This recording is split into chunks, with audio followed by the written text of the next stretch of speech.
कर्मचारियों के लिए एक बहुत बड़ा फैसला हुआ है। पेंशन स्कीम बदली गई है। अब नई पेंशन स्कीम आ गई है।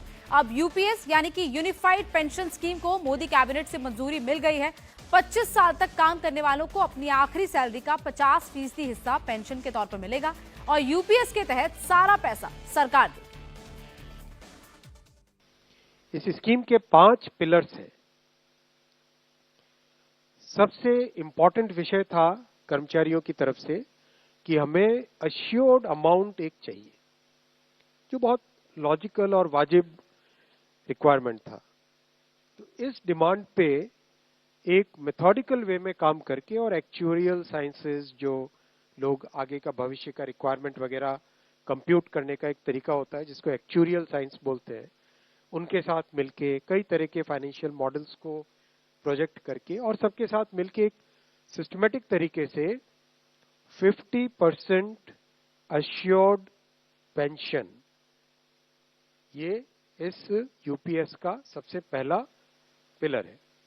इसकी डिटेलिंग देखनी चाहिए हमें।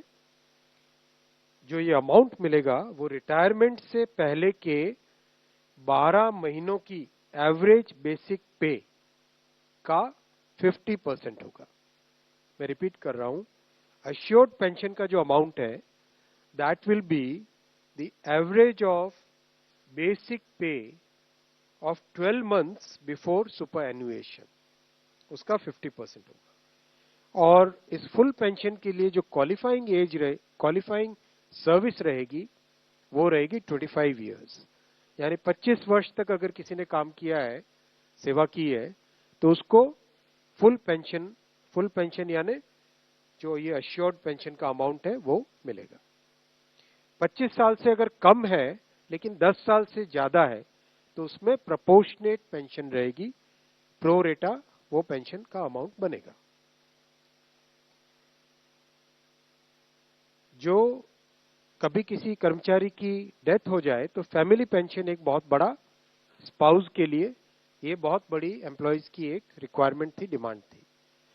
तो सेकंड पिलर इस यूपीएस का है अश्योर्ड फैमिली पेंशन। किसी भी कर्मचारी के डिमाइज से पहले, इमीडिएटली पहले जो पेंशन थी, अमाउंट था, उसका 60% मिलेगा एम्प्लॉय के, डिसीज्ड एम्प्लॉय के स्पाउस को। ये सेकंड पिलर है। थर्ड पिलर है अश्योर्ड मिनिमम पेंशन।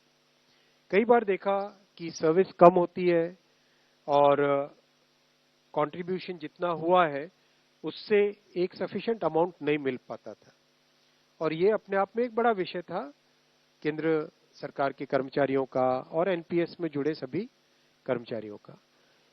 इसीलिए एक minimum assured pension, assured minimum pension 10,000 rupees per month, वो इसमें यूपीएस में थर्ड पिलर ये रखा गया है। इसके साथ आगे वाले पॉइंट को जोड़ के करेंगे तो अगर डीएनएस रिलीफ यानी महंगाई से रिलेटेड रिलीफ जो मिलेगी तो वो आज की तारीख में होते होते करीब करीब 15,000 रुपए पर मंथ हो जाती है, which is a substantial relief part of this entire pension system. Fourth pillar है इन्फ्लेशन के साथ इंडेक्सेशन। जैसे केंद्र सरकार के एम्प्लॉयज के लिए सैलरी में डीएनएस अलाउंस होता है, उसी पैटर्न पे जो इंडेक्स है, सेम इंडेक्स को यूज करके all India consumer price index for industrial workers, इसको यूज करके assured pension, assured family pension और अश्योर्ड मिनिमम पेंशन, इन तीनों के तीनों जो आपने पिछले पेज पे तीनों पिलर्स देखे, assured pension, assured family pension और अश्योर्ड मिनिमम पेंशन, इन तीनों के ऊपर इन्फ्लेशन इंडेक्सेशन डीएनएस रिलीफ के बेसिस पे मिलेगा। डीआर, डीए की जगह डीआर, डीएनएस रिलीफ। पांचवा पिलर है इस स्कीम का lump sum payment at superannuation in addition to gratuity. ये एक तरीके से बहुत ही इंपॉर्टेंट और बहुत ही बड़ी एक रिलीफ मिलेगी। जब सुपर एन्युएशन होता है तो उसके बाद में इंसान अपनी लाइफ को प्लानिंग जिस तरह से करना चाहिए तब कई बड़े खर्चे आते हैं, इसलिए ये लंप सम एक अमाउंट तय किया गया यह है कि हर 6 महीने की सर्विस के लिए मंथली इमोल्यूमेंट्स विच मीन्स पे एंड डीए कंबाइंड, उसका 10% अमाउंट।